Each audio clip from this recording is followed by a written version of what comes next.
నమస్కారము అందరికీ. Welcome back to my channel Bhagavad Gita essence of life.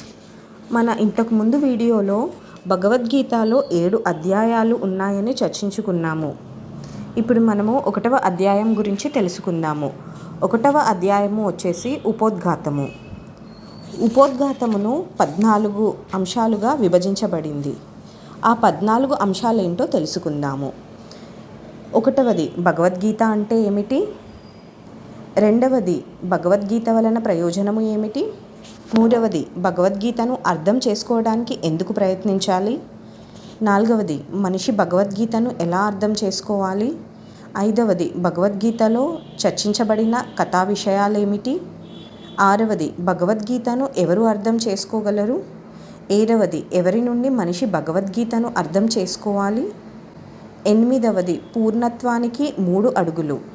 9వది జ్ఞాన సముపార్జనకు 2 విధానాలు. 10వది నిదర్శనము ఏది?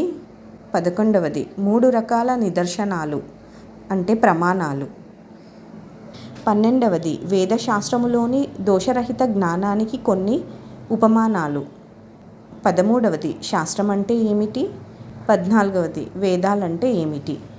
ఈ 14 అంశాల గురించి మనము 1వ అధ్యాయంలో తెలుసుకుందాము.